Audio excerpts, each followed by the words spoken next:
Pagkatapos magpalit ng import nitong Magnolia Chicken Templados ay posible kaya na meron ng trade na susunod dyan.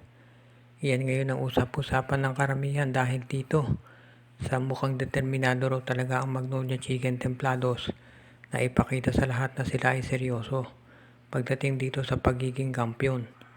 At ayon dito sa mga insiders, mukhang nararamdaman na raw talaga nitong si Coach Chito Victolero at ng management yung pressure. Ayon sa mga nakakaalam sa loob ng kampo ng Magnolia, mukhang yun daw desisyon na palitan nitong si Robinson ay hindi nanggaling dito kay Coach Chito Victolero, kung hindi galing mismo sa upper management. Dahil si Victolero daw ay kontento dito sa laro nitong si Robinson pero ang management ay hindi. Parang gusto nila na masigitan pa. Ngayon ang tanong, sino kaya ang magiging tama dito? Tama kaya yung desisyon ng management na magiging mas mahusay si Shabazz? O baka naman ang tama ay si Victolero na maging mas maganda palaro ni Robinson? Anyway, ito naman si Robinson ay pwede pang ibalik dahil nasa injured reserve list siya. Kaya abangan natin kung ito nga ay matutuloy. Ang maliwanag dito, hindi papatalo itong management dito ng Magnolia dito sa mga sister teams niya.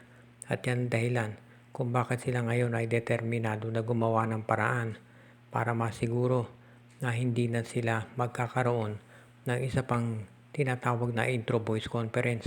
Malakas sa umpisa, mahina sa huli.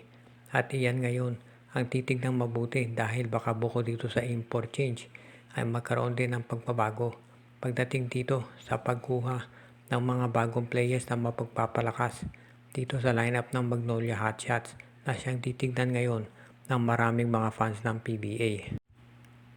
At ito namang San Miguel Beer ay pinag-aaralan din daw mabuti kung papalitan si Jordan Adams o hindi. Dahil kahit nanalo na sila kontra sa Rain or Shine, napapansin din daw ng management na yung mga panalo ng San Miguel ay parang puro tsampa. Yung laban sa Blackwater wala pang import. At bakit nakaharap daw yung malalakas na teams ay baka mahirapan itong SMB. At yan ang dahilan ngayon kung bakit baka magaya kay Glenn Robinson III itong si Jordan Adams. Pero sa tingin ng ibang insiders, hindi lang naman yan ang problema sa San Miguel kung hindi yung coach mismo. Mahina ang coach ng SMB at ito ang dapat palitan, hindi yung import. Iyan ngayon ang gagawin daw, titignan mabuti ng management ng San Miguel Beer kung kinakailangan na ba napalitan yung kanilang coach na si George Gallen. Marami namang mahuhusay na nasa coaching staff ng San Miguel Beer at ito ang kanilang susubukan isa-isa o baka naman pwedeng kumuha ng isang active consultant na kagaya na ginawa ng TNT, ng Converge Meralco at ng San Miguel Beer noong mga nakaraan ding taon. Ang maliwanag dito kasi ito raw si George Gallen ay tauhan ni Al Francis Chua at yan ang dahilan kung ba't niya ito kinuha kapalit ni Leo Austria na ginawang assistant consultant pero ngayon na hindi na nakikita sa bench ng San Miguel Beer.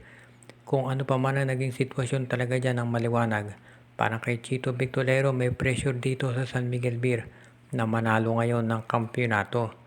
At hindi katulad kay Coach Tim Cone, walang masyadong job security dito.